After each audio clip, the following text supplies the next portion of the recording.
السلام علیکم ورحمۃ اللہ وبرکاتہ۔ بسم اللہ والصلاة والسلام علی رسول اللہ، اما بعد۔ محترم حاضرین، پارہ نمبر 7 کا تذکرہ کیا جا رہا ہے، اور کل ہماری آخری گفتگو کیا تھی؟ کل کی مجلس میں آخری بات ہماری کیا تھی؟ ہم نے ایک سوال پر مجلس کا خاتمہ کیا تھا۔ جی ماشاءاللہ، عیسائیوں کے تعلق سے گفتگو تھی کہ اللہ نے ذکر کیا اگر مسلمانوں کا کوئی ہمدرد ہو سکتا ہے تو وہ کون ہے؟ عیسائی۔ اس کے پیچھے اللہ نے وجہ بیان کی۔ وجہ نمبر 1، اس لیے کہ ان کے پاس علم تھا، اس لیے کہ ان کے پاس علم تھا۔ وجہ نمبر 2، اس لیے کہ ہم سے جو زیادہ قریب ہیں وہ کون لوگ ہیں؟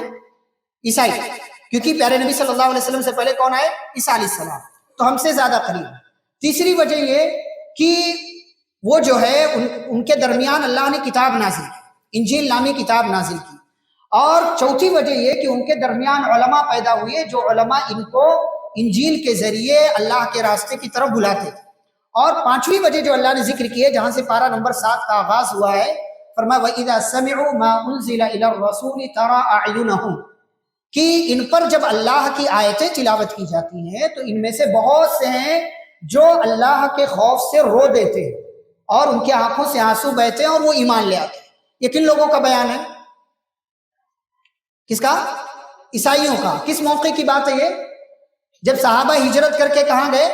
حبشہ ہجرت کر کے گئے، 100 سے زائد تعداد مسلمانوں کی وہاں پہنچی، اور ادھر سے مکہ کے مشرکین نے اپنے 2 آدمیوں کو، ایک حضرت عمرو بن عاص جو اس وقت مسلمان نہیں تھے، ایک عبداللہ بن ابی امیہ، ان دونوں کو بھیجا اپنا سفیر بنا کر کے کہ جاؤ مسلمانوں کو واپس ہمارے پاس لے آؤ، اور حبشہ کے بادشاہ نجاشی سے کہو کہ یہ ہمارے بندے ہیں، واپس کر دو۔ چنانچہ یہ دونوں گئے، بادشاہ کے سامنے بات رکھی تو بادشاہ نے بلایا۔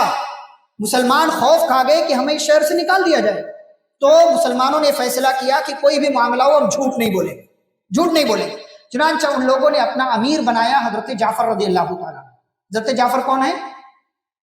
حضرت علی کے بڑے بھائی ہیں اور پیارے نبی صلی اللہ علیہ وسلم کے کزن ہیں، تو ان کو امیر بنایا۔ اب بادشاہ کے سامنے پہنچے، بادشاہ نے سوالات کیے، انہوں نے جوابات دیے۔ تو بادشاہ نے کہا اچھا جو تمہارے نبی کے اوپر کلام نازل ہوا ہے اس کی کچھ آیتیں پڑھ کر کے سناؤ۔ تو حضرت جعفر رضی اللہ عنہ نے قرآن مجید کی تلاوت کرنا شروع کیا، سورہ مریم کی آیتیں پڑھنا شروع کیا۔ سورہ مریم کی آیتیں کیوں پڑھا؟ کیونکہ عیسیٰ علیہ السلام کا تذکرہ۔ بادشاہ کیا تھا؟ عیسائی تھا، تو جہاں آپ جائیں نا انہی کے حساب سے آپ کو بات کرنا چاہیے، انہی کے ماحول کے جیسا آپ کو بات کرنا چاہیے، لیکن کوئی غلط بات نہیں، کوئی غلط گفتگو نہیں ہونی چاہیے۔ تو سورہ مریم کی تلاوت شروع کیا، وَاذْكُرْ فِي الْكِتَابِ مریم، پورا تذکرہ ہوا، جو انشاءاللہ جب یہ سورہ آئے گی تو ہم تذکرہ کریں۔ تو آگے کہا ذَلِكَ عِيسَى ابْنُ مَرْيَمَ قَوْلَ الْحَقِّ الَّذِي فِيهِ يَمْتَرُونَ، پوری گفتگو، پوری تلاوت کر دی قرآن کی آیتیں۔ جب تلاوت سے فارغ ہوئے اور حضرت جعفر رضی اللہ عنہ نے اپنا سر اٹھایا تو دیکھا کہ سارے لوگ رو رہے ہیں، اس میں بادشاہ عیسائی جو ہے نجاشی بادشاہ بھی، وہ بھی رو رہا ہے، اس کے آس پاس جو اس کے درباری ہیں ان کی آنکھوں سے بھی آنسو بہ رہے ہیں۔ اور پھر بادشاہ نے زمین سے ایک تنکا اٹھایا، ایک تنکا، چھوٹا سا ایک تنکا اٹھایا لکڑی کا، اور کہا جو کچھ تمہارے اس کلام میں، اس کتاب میں ذکر ہے حضرت عیسیٰ علیہ السلام، اس سے زیادہ اس ایک تنکے کے برابر بھی نہیں تھا۔ یعنی قرآن میں جو کچھ ہے وہ عیسیٰ علیہ السلام کے تعلق سے سچی اور حق بات ہے، اور عیسیٰ علیہ السلام اللہ کے بندے تھے، اللہ کے رسول تھے، اور اس کے بعد یہ تمام لوگ مسلمان ہوئے، انہوں نے گواہی دی، یقولون ربنا آمنا، اے ہمارے رب ہم ایمان لے آئے، فاکتبنا مع الشاہدین، لہٰذا تو ہمیں گواہوں میں سے لکھ لے۔ اور یہ بادشاہ جن کا نام اسحمہ تھا، حبشہ کے بادشاہ کو نجاشی کہا جاتا تھا، مسلمان ہوئے، پیارے نبی صلی اللہ علیہ وسلم تک یہ پیغام پہنچا، آپ نے خوشی کا اظہار کیا، اور پھر بعد میں جب نجاشی کی ملاقات نہیں ہوئی اور ان کی وفات ہو گئی تو پھر پیارے نبی صلی اللہ علیہ وسلم نے ان کے لیے نماز جنازہ غائبانہ ادا کیا، اور اپنے اس بھائی کے لیے پیارے نبی صلی اللہ علیہ وسلم نے مغفرت کی دعا کیا۔ آگے ایک بات اللہ نے ذکر کیا ہے کہ کسی بھی حلال چیز کو حرام کرنے کا اختیار کسی کو بھی نہیں، کسی کو بھی نہیں۔ ایک صحابی تھے، وہ جب گوشت کھا لیتے تھے تو ان کے اوپر شہوت کا غلبہ ہو جاتا تھا، شہوت غالب آ جاتی تھی ان کے اوپر، تو انہوں نے کہا کہ نہیں اب میں گوشت ہی نہیں کھاؤں گا، گوشت کھانا بند، حرام کر لیا۔ اللہ نے کہا لا تحرموا طیبات ما احل اللہ لکم، اے ایمان والو جس چیز کو اللہ نے تمہارے لیے حلال کیا اس کو اپنے لیے حرام کیا. وَكُلُوا مِمَّا رَزَقَكُمُ اللَّهُ حَلَالًا طَيِّبًا, اور جو اللہ نے تمہیں حلال اور پاکیزہ مال دیا ہے اس میں سے کھاؤ. وَاتَّقُوا اللَّهَ, اور اللہ سے ڈرو. یہاں بھی تقویٰ ہے. کیوں؟ اس سے ایک جملہ کیا سمجھ میں آتا ہے؟ جو بندہ حلال نہیں کھاتا وہ متقی نہیں ہو سکتا, اور جو بندہ تقوی والا نہیں ہے وہ کیا ہے؟ حرام کھانے والا. یہ دونوں لازم و ملزوم. جس بندے کے اندر تقوی ہو وہ حرام نہیں کھائے گا, اور جو حلال کھاتا ہے وہ ضروری ہے کہ متقی انسان بھی. اس لیے ہمیں اپنا اپنا دیکھنا چاہیے کہ ہم حلال کھاتے ہیں یا حرام کھاتے ہیں. قسم کا تذکرہ کیا اللہ نے. قسم بعض دفعہ ہم کیا ہے بس بات بات میں قسم کھا لیتے, اگر اس کے پیچھے کوئی نیت نہیں ہے تو یہ یمین لغو ہے, اس پر کوئی پکڑ آپ کی نہیں ہوگی. لیکن اگر آپ پورے ارادے سے جان بوجھ کر کے قسم کھاتے ہیں تو اگر اچھی چیز کی قسم کھاتے ہیں تو اس کو کیا کرنا ہے؟ پورا کرنا ہے.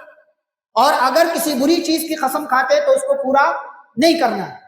اگر کسی بری چیز کی قسم کھاتے پورا نہیں کرنا ہے, کیا دینا ہے؟ کفارہ دینا ہے. اگر اچھی چیز کی قسم کھاتے ہیں اس کو پورا کرنا ہے, اگر پورا نہیں کرنا ہے تو کیا کرنا ہوگا؟ کفارہ دینا ہے. کفارہ کیا ہے؟ کفارہ کیا ہے؟ 10 مسکین کو کھانا کھلانا, یا ان کو کپڑے پہنانا, یا ایک غلام آزاد کرنا. یہ سب نہیں کر سکتے تو کیا کرنا؟ 3 دن کا روزہ. یہ کفارہ. اپنی قسموں کو چیک کیجئے کہ آپ اپنی قسم میں کتنے مخلص ہیں, اور اگر قسم کھا رہے ہیں تو کیا اس چیز کو پورا کر رہے ہیں. اور قسم کس کی کھانا ہے؟ اللہ. آج کل لوگ جو ہے بھروسہ دلانے کے لیے ماں کی قسم, باپ کی قسم, جان کی قسم, اور سر کی قسم, اس کی قسم, اس کی روزی کی قسم کھاتے ہیں لوگ. یہ من حلف بغیر اللہ فقد اشرک, جس نے غیر اللہ کی قسم کھائی اس نے شرک کیا. اگلی گفتگو شراب کے تعلق سے. شراب, جوا, مزار اور قسمت کا حال معلوم کرنا, یہ 4 چیزیں اللہ نے ذکر کی. فرمایا یہ سب کیا ہے؟ رجسن, کیا ہے؟ گندگی. من عمل الشیطان, یہ شیطانی کام. فاجتنبوہ, لہذا اے مسلمانوں تم ان سے بچو. اچھا شراب کتنے اسٹیپس میں حرام ہوئی؟ 3. شراب اللہ نے حرام کیا 3 الگ الگ اسٹیپ میں. پہلے اسٹیپ میں کیا کہا اللہ نے کہ جب پہلے کیا صحابہ شراب کے عادی تھے, بلکہ مدینہ بھی پہنچے صحابہ تو وہاں بھی شراب پی جاتی تھی, اور اتنے زیادہ شراب کے رسیہ تھے صحابہ کہ جو ہے ہر صورت میں نماز میں بھی شراب کے نشے میں آ جایا کرتے. تو اللہ نے سب سے پہلے منع کیا, جب نشے کی حالت میں ہو تو نماز پڑھو مت پڑھو. یہ چیک کرنا تھا کہ ان کے اندر نماز کی محبت زیادہ ہے یا شراب کی محبت زیادہ. اس لیے کہ کم سے کم تھوڑے ٹائم کے لیے ان کو پتا ہے نماز کا ٹائم ہو گیا تو شراب نہیں پیے, اس لیے کہ اللہ نے کہا نشے کی حالت میں ہو تو نماز کے قریب مت. پھر اللہ نے دوسرا اسٹیپ لیا اور کہا یہ لوگ شراب اور جوا کے بارے میں آپ سے پوچھتے ہیں تو آپ کہہ دو کہ کیا ہے یہ, اس کے اندر فائدہ بھی ہے نقصان بھی ہے, لیکن نقصان فائدے سے زیادہ ہے, نقصان فائدے سے زیادہ. یہ دوسرا اسٹیپ. تیسرے اسٹیپ میں اللہ نے ہمیشہ کے لیے کیا کیا؟ صحابہ کو صحابہ کے درمیان اعلان کر دیا کہ شراب اور جوا یہ سب حرام ہے. اچھا جب حرمت کا حکم نازل ہوا, ہم تو سن لیتے ہیں نا, ابھی سب کان لگا کر کے سن رہے, لیکن عمل کی کتنی باتیں کون کرتا. صحابہ کے درمیان ایک گفتگو پہنچی, صحابہ نے شراب کے مٹکے مدینہ کی گلیوں میں اڑیل دیے, اور مدینہ کی گلیوں میں پانی کے بجائے اس کے بجائے جو ہے شراب کی ندیاں گویا کی بہ رہی تھی, گلی کے اندر پورا شراب. یہ ہے عمل کا جذبہ. ایسے ہی عمل ہماری زندگی کے اندر ہونا چاہیے. اچھا ایک بات یہاں آئی جوئے کے تعلق سے. ہمارے یہاں جوا کئی شکلوں میں رائج ہے. ابھی دیکھیں موسم آ رہا ہے جو آپ کے رمضان اور روزے خراب کرنے والا ہے. کیا ہے؟ IPL. کیا آپ کے روزے؟ ہمارے کتنے نوجوان ہیں ڈریم 11, MPL اور نہ جانے کیا کیا سب کھیلتے, سب جوا ہے. یہ سب جوا, یہ سب حرام ہے, اس سے بچیے. اور ایک چیز بتاؤں, ہمارے یہاں ہمارے نوجوان کرکٹ کھیلتے ہیں. کرکٹ میں کیا رکھتے ہیں؟ تم جیت گئے تو ہم اتنا دیں گے, ہم جیت گئے تو تم اتنا دو گے. جوا ہے یہ جوا ہے. اگر تھرڈ پارٹی کروا رہی ہے کہ کوئی بھی جیتے گا ہم دیں گے, جائز ہے, لیکن آپس میں ہی دونوں ٹیمیں کہہ رہی ہیں کہ اگر تم جیتے تو ہم اتنا پیسہ دیں گے, ہم جیتے تو تم اتنا پیسہ دو گے. یہ جوا ہے. اس طرح کا کوئی بھی گیم آپ کو نہیں کھیلنا, چاہے کرکٹ ہو, فٹ بال ہو, والی بال ہو, بیڈمنٹن ہو, جو بھی آپ کھیلتے, اس طرح کا کوئی گیم آپ کو نہیں کھیلنا. ہاں سب پیسہ مل کر کے ایک جمع کرتے ہیں اور پھر یہ کہتے ہیں, یعنی کوئی تھرڈ پارٹی آپ کو میچ کروا رہی ہے تو پھر جائز ہے, ایسی صورت میں جائز ہے, لیکن اس میں بھی کوئی حرام راستہ آپ کو اختیار نہیں کرنا, کیونکہ سب سمجھنے کی چیز ہے.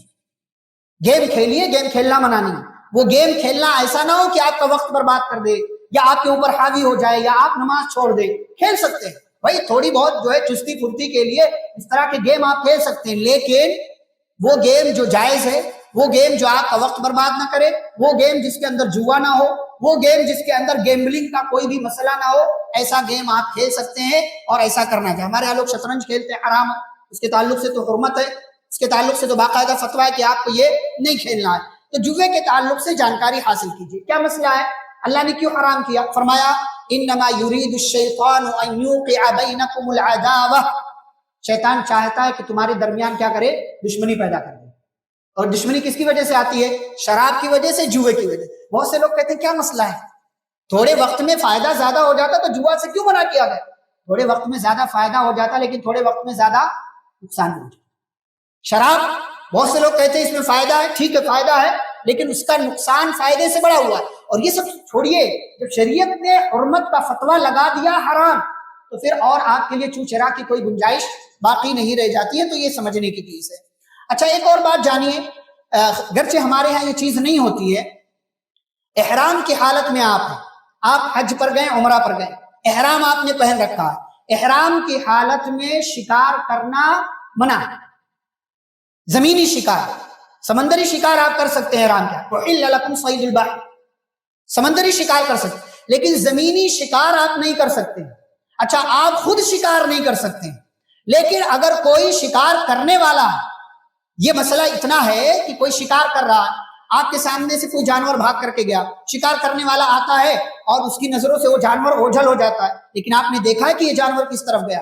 وہ آپ سے پوچھتا ہے کہ بھائی یہ جانور کدھر گیا، آپ نے دیکھا، لیکن آپ احرام کی حالت میں ہیں تو آپ اس بندے کو بتا بھی نہیں سکتے کہ یہ جانور ادھر گیا. آپ اس بندے کو بتا بھی نہیں سکتے. یہ کیوں؟ اس لیے کہ صحابہ، وہ زمانہ جو تھا صحابہ کا زمانہ، اس کے بعد کا زمانہ، دار و مدار کیا تھا؟ شکار کر کے کیا کرنا؟ کھانا کھانا. شکار کر کے کھانا کھانا، کیونکہ وہ لوگوں کا مسکن نہیں تھا تو لوگ کیا کرتے تھے؟ جاتے تھے. اچھا آزمائش کے لیے جانور بھی اللہ بھیج دیتا تھا، سامنے سے جانور جاتے تھے. لَيَبْلُوَنَّكُمُ اللَّهُ بِشَيْءٍ مِّنَ الصَّيْدِ تَنَالُهُ أَيْدِيكُمْ، اور جانور اتنا قریب کہ ہاتھ بڑھاؤ تو ہاتھ لگ جائے. شکار کے لیے جانور اتنا قریب کہ نیزے سے مار دو تو نیزہ لگ جائے اس کو. لیکن یہ سب آزمائش کے لیے ہوتا تھا تاکہ آزمایا جائے کہ احرام کی حالت میں یہ شکار کو پکڑتے ہیں یا اللہ کے حکم پر عمل کرتے ہیں. تو آج کل بھی اگر اس طرح کی کوئی چیز ہوتی ہے تو ہمارے لیے احرام کی حالت میں شکار کرنا جائز نہیں. ہاں سمندری شکار آپ کر سکتے ہیں، احرام کھل گیا تو جس بھی طرح کا شکار ہو، حلال جانور کا آپ شکار کر سکتے ہیں. البتہ آپ چاہے حل میں ہو، یعنی حرم کے باہر ہو یا حرم کے ایریے میں ہو، آپ سانپ، چیل، کوا، کالا جو ہے کاٹنے والا کتا، چھپکلی، ان سب کو کیا کر سکتے ہیں؟ آپ مار سکتے ہیں. اس کے علاوہ کسی اور چیز کو احرام کی حالت میں اور حرم کے ایریے میں آپ ٹچ نہیں کر سکتے ہیں، کسی بھی چیز کو اٹھا بھی نہیں سکتے. یہ شریعت کی تعلیم ہے. بہت دفعہ کیا ہوتا ہے، ہم انسانوں کو کوئی چیز اچھی لگتی ہے تو اچھی لگ گئی تو ہمیں کیا لگتا ہے؟ اس کو لے لینا چاہیے، اس کو لے لینا چاہیے، ہمارے لیے اچھا ہے. بہت سے لوگوں کو کیا ہے، سگریٹ پینے سے کیا ہوتا ہے؟ فائدہ ہوتا ہے، ہمارا دماغ چلتا ہے فریش.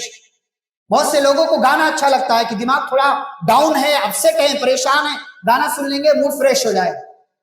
اللہ نے کیا کہا؟ قُلْ لَا يَسْتَوِي الْخَبِيثُ وَالطَّيِّبُ، خبیث اور طیب دونوں برابر نہیں. اچھا اسی پر بات ہوتی تو تھوڑا سمجھ میں آتا. اللہ نے آگے ایک اور جملہ ایڈ کیا، وَلَوْ أَعْجَبَكَ كَثْرَةُ الْخَبِيثِ، گرچہ آپ کو خبیث چیز کی کثرت اچھی لگے، لیکن کسی چیز کا اچھا لگنا یا اس کا زیادہ ہونا یہ آپ کے لیے حلال نہیں ہو سکتا اگر وہ خبیث چیز ہے. یہ سمجھنے کی ہمارے ہاں، میں اسی لیے مثال دیتا ہوں کہ شراب کو آپ دودھ کہہ دے تو شراب حلال نہیں ہو جائے. ہمارے ہاں اسی لیے کہتے ہیں ناچنے گانے والوں کو لوگ کیا کہتے ہیں؟ ہیرو.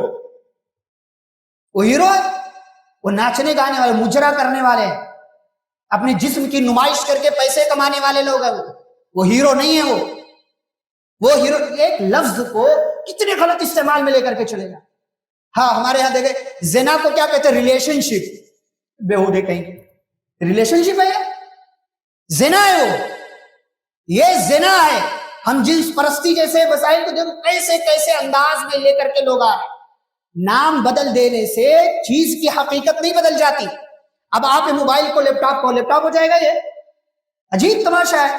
تو اللہ نے کہا خبیث اور طیب دونوں برابر نہیں. گرچہ خبیث کا زیادہ ہونا یا خبیث کا اپنے آپ میں ہونا آپ کو اچھا لگ رہا ہو, پھر بھی جائز نہیں ہے آپ کے لیے. وہ خبیث ہے, خبیث کی دیر رہے گا. اللہ نے سوال کرنے کے آداب بتائے.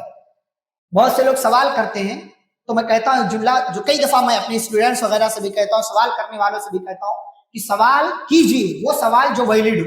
سوال پیدا مت کیجیے, سوال پیدا مت کیجیے. سوال کیجیے لیکن سوال پیدا مت کیجیے. ٹھیک ہے, ذہن میں کوئی بات آ گئی, ٹھیک ہے سوال کرنا. اچھا دوسری بات, سوال جو ہے وہ دنیا میں اس کا کوئی وجود ہو. ٹھیک ہے. دوسری بات کہ سوال ایسا ہو جس کا کوئی فائدہ بظاہر نظر آئے جواب مل جانے کے بعد. تیسری بات, سوال کا جواب لینے کی پیچھے نیت یہ ہو کہ آپ عمل کریں گے. یہ ساری چیزیں اگر ہیں تو ٹھیک ہے, جائز, آپ سوال کر سکتے ہیں. لیکن سوال کرنے کے آداب کیا ہے؟ بہت دفعہ لوگ سوال کرتے, سوال بھیجا, سوال بھیجنے کے فوراً بعد دیکھا کہ شیخ آن لائن ہے. شیخ آپ نے میرے سوال کا جواب ہی نہیں دیا, فوراً میسج آیا. آن لائن بھی ہیں, میرا میسج بھی نہیں دیکھ رہے ہیں, آپ ہی کے میسج دیکھنے کے لیے بیٹھے ہوئے. مطلب شیخ کو اور کوئی کام نہیں ہے, ان کی اپنی ضروریات, اپنی پرسنل چیزیں نہیں ہے. لوگ بعض دفعہ رات کو 12 بجے 1 بجے جو ہے کال کرتے ہیں. شیخ سو تو نہیں رہتے کہ آپ کے کال کا انتظار کر رہے ہے نہیں. عجیب تماشا ہے, 1 بجے لوگ میسج کریں گے اور جو ہے کال کر کے جو ہے سوالات کرتے ہیں. آداب ہیں اس کے, اوقات ہیں اس کے. اور سوال جو ہے ایسا ہو جو سوال واقعی سوال ہے. امام ابو حنیفہ رحمہ اللہ سے ایک بندے نے پوچھا کہ شیخ اگر میں ندی میں نہا رہا ہوں تو میرا چہرہ کس طرف ہونا چاہیے؟ انہوں نے کہا کپڑے کی طرف. کیوں؟ کوئی لے کر کے بھاگ گیا تو تمہیں ننگا نکلنا پڑے گا ندی سے. تو ایسے ایسے سوالات لوگ کرتے ہیں. اللہ نے کہا ایسے سوالات مت کرو, بچو ایسے سوالات, اور زیادہ سوال مت کرو. اللہ نے زیادہ سوال کرنا یہ جو ہے منع قرار دیا ہے, زیادہ سوالات بھی نہیں کرنا چاہیے. ایک چیز وصیت کا مسئلہ, ہمارے ہاں وصیت پر بہت زیادہ دھیان نہیں دیا جاتا. پیارے نبی صلی اللہ علیہ وسلم نے ایک حدیث کے اندر بیان کیا, کوئی بھی بندہ کہیں بھی جاتا اس کی وصیت اس کے پاس لکھی ہوئی ہونی چاہیے, چاہے 1 رات کے لیے جا رہا ہو 2 رات کے لیے جا رہا ہو. آپ دیکھیں اتنے سارے لوگ ہیں, آپ میں سے کسی نے اپنی وصیت لکھ رکھی ہے, میری موت کے بعد میری نماز جنازہ کون پڑھائے گا, کس قبرستان میں مجھے ممکن ہو تو دفن کیا جائے, کن لوگوں کے قبرستان میں دفن کیا جائے, میرے مال کے تعلق سے اتنا مسجد میں دے دو, یہاں دے دو, وہاں دے دو. یہ سب وصیت لکھی ہوئی ہونی چاہیے. ورنہ آپ کے مرنے کے بعد آپ ہی کے مال کو آپ ہی کے رشتہ دار, آپ ہی کی اولاد, آپ ہی کے گھر والے ہڑپ کر جائیں گے, آپ کے نام پر 1 روپیہ خرچ نہیں کریں گے. وصیت لکھی ہوئی ہونی چاہیے. یہ وصیت کی اہمیت, یہ وصیت کی اہمیت. وصیت لکھ کر کے رکھیں آپ, کسی کے لیے بھی, کسی کے لیے بھی. لیکن مال کے تعلق سے ایک بات یاد رہے, مال کے تعلق سے آپ کسی وارث کے لیے وصیت نہیں کر سکتے.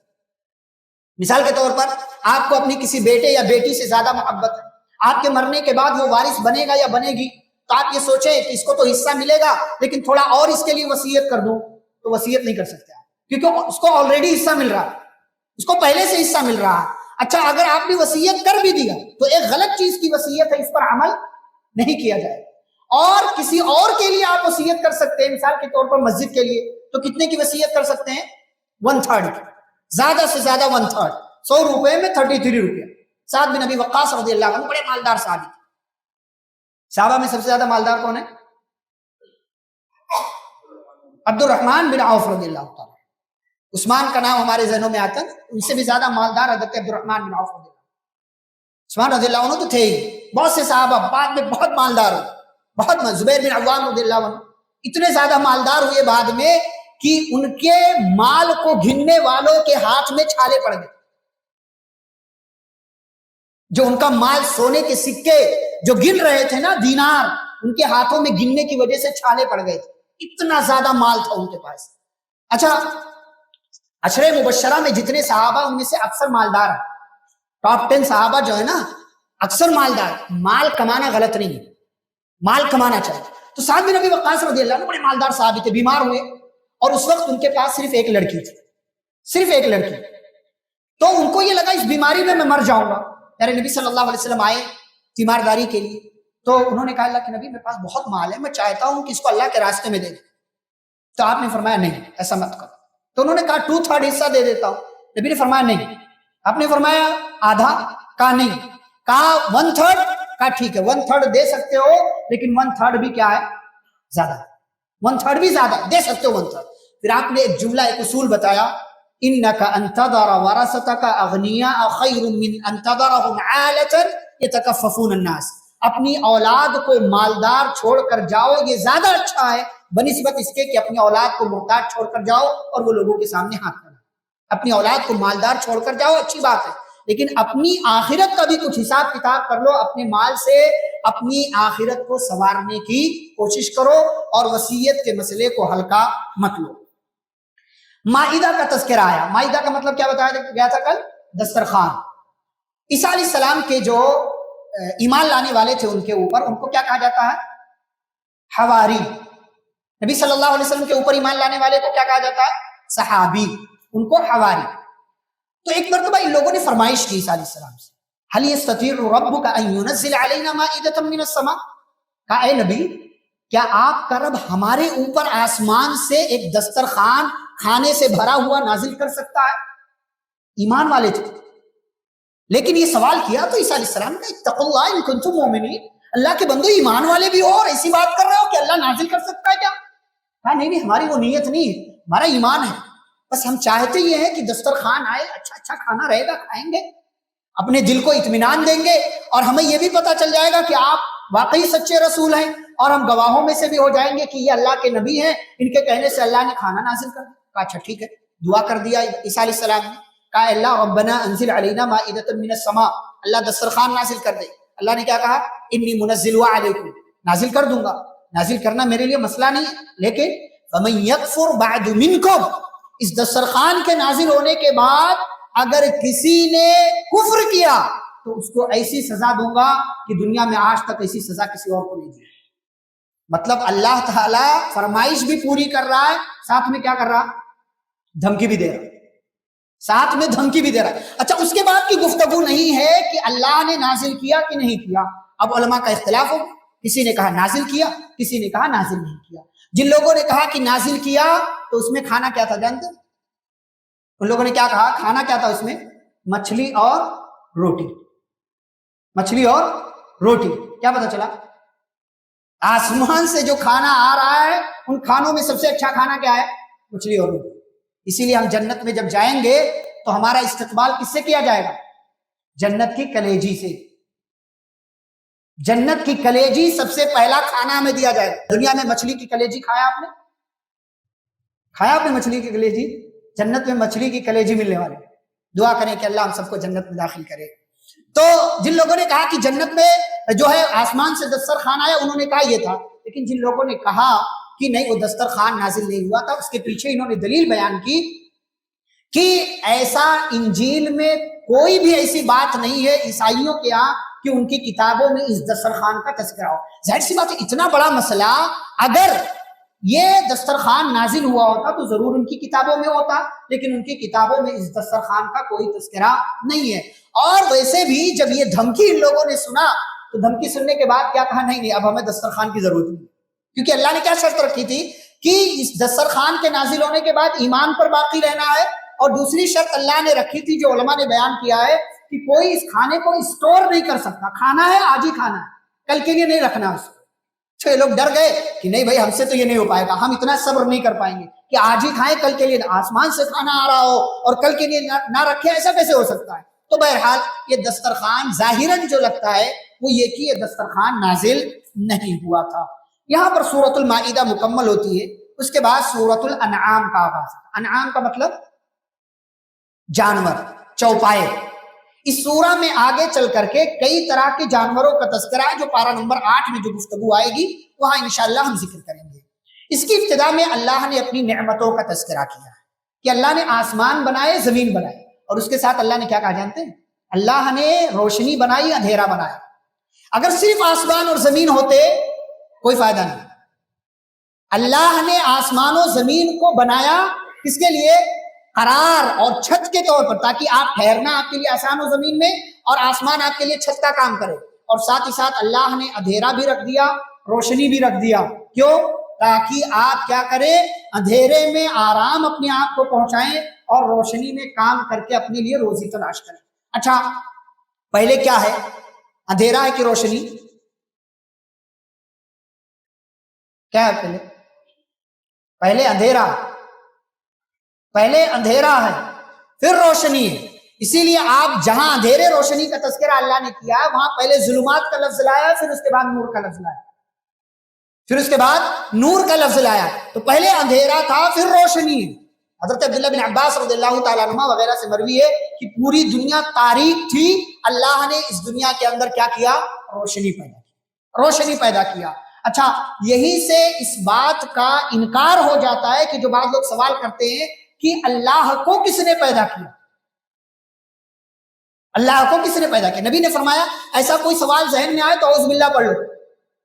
لیکن یہ سوال جس کے ذہن میں آ رہا ہے گویا کہ وہ یہ مان رہا ہے کہ پیدا ہونے کے لیے زمانہ چاہیے. بھائی ہم پیدا ہوتے ہیں تو کیا کسی ٹائم میں پیدا ہوتے ہیں نا, اللہ نے ٹائم کو پیدا کیا. تو گویا کہ اگر کسی کے ذہن میں یہ سوال آ رہا ہے کہ اللہ کو کس نے پیدا کیا, تو گویا کہ وہ ٹائم کو بھی مخلوق نہیں مان رہا, اس لیے کہ اللہ سب سے پہلے, هو الاول, اللہ سب سے پہلے, اور اللہ ہی نے ساری چیزوں کو پیدا کیا. لہٰذا یہ سوال اپنے آپ میں انویلڈ ہے کہ اللہ کو کس نے پیدا کیا, اس لیے کہ ہر چیز کا پیدا کرنے والا کون ہے, اللہ رب العالمین. تو یہ سوال اپنے آپ میں غلط ہے کہ اللہ کو کس نے پیدا کیا. یہ سوال نہیں کرنا چاہیے, اس سوال کے کرنے سے بچنا چاہیے, کیونکہ اس سے بہت سارے فتنے, فساد اور خرابیاں پیدا ہوتی ہیں, جنم لیتی ہیں. ایک چیز اللہ نے بیان کی ہے جس کی وضاحت ضروری ہے, اللہ کی رحمت. ہمارے یہاں ایک جملہ بولتے ہیں ہمارے بہت سارے بھائی کہ اللہ 70 ماؤں سے زیادہ محبت کرتا ہے. 70 ماؤں, یہ جملہ بڑا مشہور ہے, اور یہ کہاں سے اڈاپٹ کیا لوگوں نے, فلموں سے. 70 ماؤں سے زیادہ اوپر والا محبت کرتا ہے, 70 نہیں, پوری دنیا کی ماؤں, باپ, بھائی, بہن, بیوی, شوہر, سب سے زیادہ اللہ محبت کرتا ہے. اللہ نے اپنی رحمت کے 100 حصے کیے, ایک حصہ اللہ نے صرف دنیا میں بھیجا, اسی ایک حصے میں دنیا کے انسانوں کی, جناتوں کی, جانوروں کی, تمام مخلوقات کی آپس میں محبت ہے. باقی اللہ نے 99 حصے اپنے پاس رکھے. کتب علی نفسہ الرحمہ, اللہ نے اپنے اوپر رحمت کو فرض کر لیا. یہ کیوں, کب دے گا اللہ, قیامت کے دن ہم اللہ کے پاس جائیں گے, اللہ اس رحمت سے اپنے بندوں کو نواز کر کے کیا کرے گا, جنت کے اندر داخل کرے گا ان لوگوں کو جو ایمان لانے والے ہیں. تو یہ جملہ مت کہیں کہ اللہ 70 ماؤں سے زیادہ مہربان ہے, اور اللہ کی رحمت کے بغیر ہمیں نجات نہیں ملنے والی. اللہ سے جب بھی دعا کریں اللہ کی رحمت کا سوال کیا کریں. اللہ نے ایک جملہ ذکر کیا ہے اور جس کی تفسیر بعض علماء نے بیان کی ہے. ایک جملے میں کہوں کہ بعض علماء نے کہا جس کے پاس قرآن پہنچ گیا گویا کہ اس نے نبی صلی اللہ علیہ وسلم کو دیکھ لیا. جس کے پاس قرآن پہنچ گیا گویا کہ اس نے پیارے نبی صلی اللہ علیہ وسلم کو دیکھ لیا. گویا کہ اگر کوئی آپ سے یہ سوال کرے کہ محمد صلی اللہ علیہ وسلم کیسے دکھتے تھے تو آپ کیا کریں, اس کو قرآن پکڑا دیں. اب عائشہ رضی اللہ عنہا سے کسی نے پوچھا کہ نبی کے اخلاق کیسے تھے, تو انہوں نے کہا ارے تم نے قرآن نہیں پڑھا, اس لیے کہ جو قرآن میں وہ کیا ہے, نبی صلی اللہ علیہ وسلم کے اخلاق ہیں. اللہ نے ایک چیز ذکر کی ہے کہ مصیبت کے وقت مسلمانوں کو کیا کرنا چاہیے, کیا کرنا. ہمارے ہاں رونا, چیخنا, چلانا ہو جاتا ہے نا, مطلب اس انداز میں نہیں کہ اللہ کے سامنے ہم رو رہے ہو, بلکہ اپنے آپ میں. اللہ نے کہا فلولا اذ جاءهم بأسنا تضرعوا, جب لوگوں کی زندگی میں مصیبت آئے تو کیا کرنا چاہیے, ہمارے سامنے آ کر کے انہیں رونا چاہیے, گڑ گڑانا چاہیے, ہمارے سامنے آ کر کے آنسو بہانا چاہیے کہ اللہ غلطی ہو گئی, اللہ لگتا ہے کسی غلطی کی وجہ سے اس مصیبت میں ڈال دیا, اے اللہ میں اس مصیبت سے, اس گناہ سے توبہ کرتا ہوں, اس مصیبت کو مجھ سے دور کر دے. اللہ کہتے ہیں جب بندہ ایسا کرتا ہے تو ہم اس کو اس مصیبت سے نجات دے دیتے ہیں. اور ایک چیز, آپ کی زندگی میں نا گناہوں کے باوجود مسلسل نعمتیں اگر مل رہی ہوں تو الرٹ ہو جائیے. بہت سے لوگ کیا سمجھتے ہیں, ارے اللہ مجھ سے بڑی محبت کرتا ہے اسی لیے تو دے رہا, یہ دے رہا, وہ دے رہا, ایسا کر رہا, ویسا کر رہا. غلط بات. آپ کی زندگی میں جب مال زیادہ آنے لگے نا تو الرٹ ہو جائے, کہیں اللہ تعالیٰ آپ کو کسی عذاب میں تو مبتلا نہیں کرنا چاہتے. فلما نسوا ما ذکروا به فتحنا علیہم ابواب کل شیء. اللہ نے کہا جب لوگ بھول گئے کہ اللہ کون, رسول کون, آخرت کیا, دنیا کیا, جب بھول گئے تو اللہ کہتے ہم نے ان کے لیے ہر طرف سے مال کے دروازے کھول دیے, ہر طرف سے ان کو نوازا نوازا نوازا. حتی اذا فرحوا بما اوتوا، یہاں تک کہ جب وہ خوش ہو گئے مال پا کر کے، اخذناہم بغتہ، ہم نے کیا کیا، اچانک وہ ڈھیل دینے والی رسی ہم نے کھینچ لی، فاذا هم مبلسون، اور ہم نے ان کو کسی عذاب میں ڈال دیا۔ جب دنیا آپ کے پاس چھپر پھاڑ کر کے آئے، الرٹ ہو جائیے کہیں اللہ کی طرف سے یہ ڈھیل تو نہیں ہے، اللہ تعالیٰ اس ڈھیل کے بعد کسی عذاب میں آپ کو مبتلا کرنے والا ہوگا۔ تو ہوشیار رہیے، ہمیشہ نعمتیں ملنے کے بعد اللہ کا شکر ادا کیجئے، اپنے گناہ چیک کیجئے، کسی گناہ کی سزا کے طور پر ہو سکتا ہے اللہ آپ کو مصیبت میں ڈالنے والا ہو۔ مفاتیح الغیب کا تذکرہ، کیا کیا تذکرہ کیا جائے، اللہ نے کیسی کمال کی گفتگو، اللہ کو پہچانے۔ یہ سورہ جو ہے نا سورۃ الانعام، اس میں مکمل توحید ہے، اللہ نے اپنا تعارف کرایا۔ صرف ایک جملہ میں ذکر کروں گا، وما تسقط من ورقۃ الا یعلم، پوری دنیا میں اتنے پیڑ پودے جھاڑ جھنکاڑ، اس میں سے کوئی ایک پتا بھی گرتا ہے، ایک پتا اللہ کو اس کی خبر ہوتی، ایک پتا سوکھا ہو ہرا ہو بڑا ہو چھوٹا ہو کسی بھی طرح کا، وما تسقط من ورقہ، اللہ نے کامن ناؤن یوز کیا، کسی پیڑ کا تذکرہ نہیں کیا، ورقہ کوئی بھی پتا، اچھا پتا ہی نہیں، من ورقہ پتے کا ٹکڑا بھی اگر گرتا اللہ تعالیٰ کو اس کی خبر ہوتی۔ یہ اللہ جو اللہ ایک پتے کے گرنے کو جانتا ہو، اس اللہ کے سامنے اپنے ہاتھوں کو اٹھا کر کہو اللہ مصیبت میں ہوں، مصیبت دور کر دے، کیا وہ اللہ نے سنی؟ کیا اس اللہ کو خبر نہیں ہے آپ کے حالات؟ بعض دفعہ ہمارے سلف کیا کرتے تھے، اللہ کی طرف توجہ کر کے اپنی بات ذکر نہیں کرتے تھے، صرف کیا کہتے تھے، اے اللہ مصیبت میں ہوں تو ہی دور کرنے والا ہے۔ انبیاء کا تذکرہ آئے گا، دعاؤں کا ہم بیان کریں گے۔ ایوب علیہ السلام نے کیا کہا، انی مسنی الضر، کہ اے اللہ مجھے بیماری لگ گئی ہے، وانت ارحم الراحمین، تو سب سے زیادہ رحم کرنے والا ہے۔ کچھ دعا مانگا اس میں، میری بیماری دور کر دے، پریشانی دور کر دے، یہ کر دے وہ کر دے، کچھ کہا نہیں کہا، صرف اتنا کہا اللہ بیماری لگ گئی ہے تو رحم کرنے والا ہے، اتنا کہہ کر کے خاموش۔ کیوں؟ اس لیے کہ جس کو کہہ رہے ہو وہ سب جانتا ہے، وہ سب جانتا ہے کہ یہ بندہ کہنا کیا چاہتا ہے، یہ بتلانا کیا چاہتا ہے، یہ فرمائش کیا کر رہا ہے، اس اللہ کو سب کچھ معلوم ہے۔ اللہ سے جڑیے، اللہ سے جڑیں گے آپ اللہ کے عظیم بندے بن جائیں گے۔ جس اللہ کو پتے کے گرنے کی خبر ہے، زمین میں ڈالے جانے والے دانے کے بارے میں اللہ کو خبر ہے، وہ اللہ آپ کی تمام تر چیزوں کو جانتا ہے۔ حضرت ابراہیم علیہ السلام کا اللہ نے تذکرہ کیا۔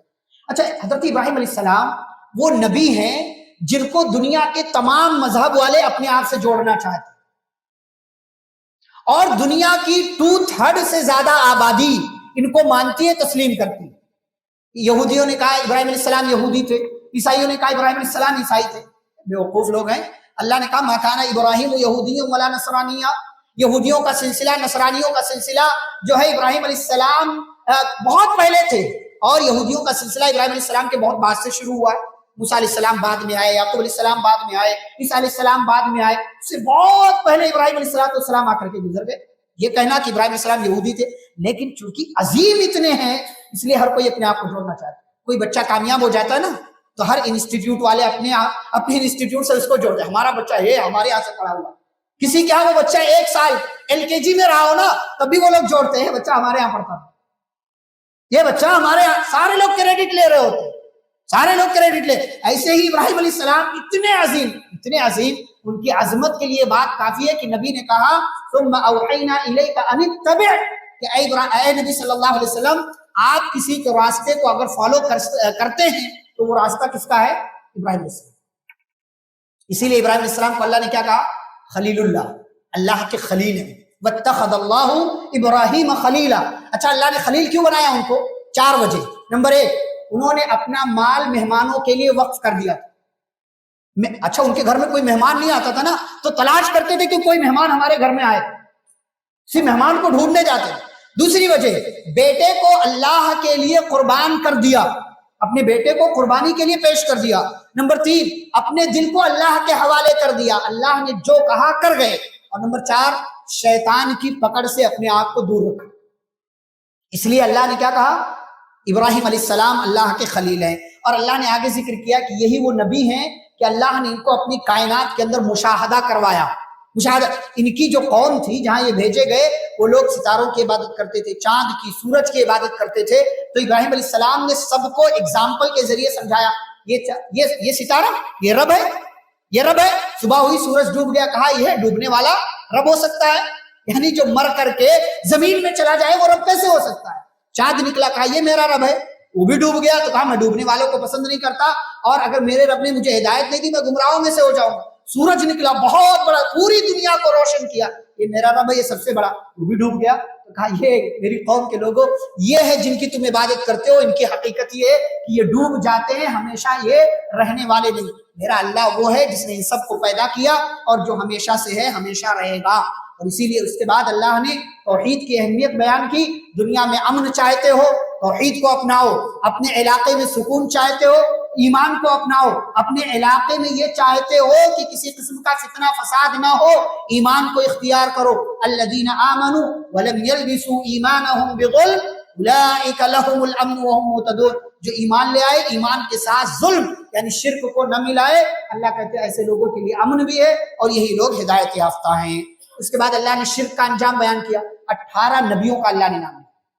یہ قرآن کی 3 آیتوں میں اللہ نے 18 نبیوں کا نام لیا. 25 نبیوں کا پورے قرآن میں نام آیا, لیکن صرف سورۃ الانعام کی 3-4 آیتوں میں اللہ نے 18 نبیوں کا نام لیا. کیوں؟ شرک کی خطرناکی بتانے کے لیے. وَلَوْ أَشْرَكُوا, اگر ان لوگوں نے بھی شرک کیا, لَحَبِطَ عَنْهُمْ مَا كَانُوا يَعْمَلُونَ, ان کے تمام اعمال برباد کر دیے جائیں گے. 2 عقیدے کی بات لے کر کے جائیے, مجلس ختم کرتے ہیں 2 منٹ میں. پہلی بات, اللہ کی رویت کا عقیدہ. بہت سے لوگ کہتے ہیں نبی صلی اللہ علیہ وسلم نے اللہ کو دیکھا. بہت سے لوگ کہتے ہیں, ہمارے اپنے مسلمان بھائی, لا تدرکہ الابصار, دنیا میں اللہ کو نہیں دیکھا جا سکتا. نبی صلی اللہ علیہ وسلم گئے معراج کے سفر میں, اللہ سے قریب ہوئے, بہت قریب ہوئے, لیکن اللہ کو نہیں دیکھا. فَكَانَ قَابَ قَوْسَيْنِ أَوْ أَدْنَىٰ, بس 2-4 قدم کا فاصلہ اللہ کے اور نبی صلی اللہ علیہ وسلم کے درمیان, لیکن بیچ میں حجاب تھا بیچ میں. دنیا میں کوئی اللہ کو نہیں دیکھ سکتا. ہاں انشاءاللہ کل جب ہم جنت میں جائیں گے, بولو انشاءاللہ بھائی, انشاءاللہ, تو اپنی کھلی آنکھوں سے اپنے رب کا دیدار کریں گے, جس رب کو بنا دیکھے دنیا میں عبادت کرتے ہیں, جس رب کے سامنے رکوع سجدہ سب کچھ کرتے ہیں, جس رب کے لیے بنا دیکھے. یہ ایمان کا کتنا ہائی لیول ہے کہ آپ نے اس کو دیکھا نہیں ہے پھر بھی اس کی عبادت دیکھا نہیں. اور اس کا صلہ اللہ کیا دے گا کہ آپ کو جنت تو دے گا ہی, لیکن جنت سے بڑی نعمت اللہ کیا دے گا, اپنا دیدار. یعنی نبی صلی اللہ علیہ وسلم فرماتے ہیں اللہ جنتیوں سے سوال کرے گا, حل رضیتم, خوش ہو, جنت میں آ گئے خوش ہو. اللہ جنت مل گئی, خوش کیوں نہیں ہوں گے؟ کہا اور کچھ چاہیے؟ اللہ اس سے زیادہ کیا؟ کہا آج کے دن میں اپنی رضا, احل علیکم رضوانی, آج کے دن میں اپنی رضا کا اعلان کرتا ہوں, آج کے بعد تم سے کبھی ناراض نہیں ہوں گا. یہ جنت سے بڑی نعمت. پھر اس سے بڑی ایک نعمت ہے, پیارے نبی صلی اللہ علیہ وسلم فرماتے فیکشف الحجاب, پردہ ہٹ جائے گا, اور جیسے اپنی کھلی آنکھوں سے چاند کو دیکھتے ہو, دوسری روایت میں کہا جیسے سورج کو دیکھتے ہو, اور جیسے تمہیں کوئی شک نہیں ہوتا کہ چاند نکلا ہوا ہے, سورج نکلا ہوا ہے, ایسے ہی اپنی کھلی آنکھوں سے اپنے رب کا دیدار کرو گے. یہ جنت کی سب سے بڑی نعمت ہے کہ ہمیں ہمارے رب کا دیدار نصیب ہوگا. اور آخری بات, کسی کو بھی گالی دینا حرام ہے, کسی کو بھی. ہماری شریعت نے انسانوں کو تو چھوڑیے, شیطان کو بھی گالی دینا منع کیا. جانور کو بھی گالی دینا حرام, کتے کو بھی آپ گالی نہیں دے سکتے, مرغے کو گالی دینا حرام. تیز ہوا چل رہی ہو, تیز ہوا کو برا کہنا حرام. یہاں تک کہ تیز بارش ہو جائے, کیچڑ ہو جائے آپ کے علاقے میں, تب بھی بارش کو بھی جو ہے غلط بولنا, گالی دینا حرام ہے. یہاں تک کہ اگر کوئی غیر اللہ کی عبادت کرتا اس کو بھی گالی نہیں دے سکتے. جن کو معبود بنا لیا گیا ان کو بھی برا نہیں کہہ سکتے. جو دوسرے اماموں کو مانتے نبی صلی اللہ علیہ وسلم کو چھوڑ کر کے, آپ ان کے نہ اماموں کو برا کہیں نہ ان کو برا کہیں, ان کے لیے ہدایت کی دعا کرتے رہیں. یہ ہماری شریعت کی تعلیم ہے. اللہ رب العالمین ہم سب کو صراط مستقیم پر باقی رکھے, جب تک دنیا میں زندہ رکھے اسلام اور ایمان پر. خاتمہ تو خاتمہ بالخیر ہو. وصلی اللہ تعالی علی نبینا محمد وعلی آلہ وصحبہ اجمعین. السلام علیکم ورحمۃ اللہ وبرکاتہ.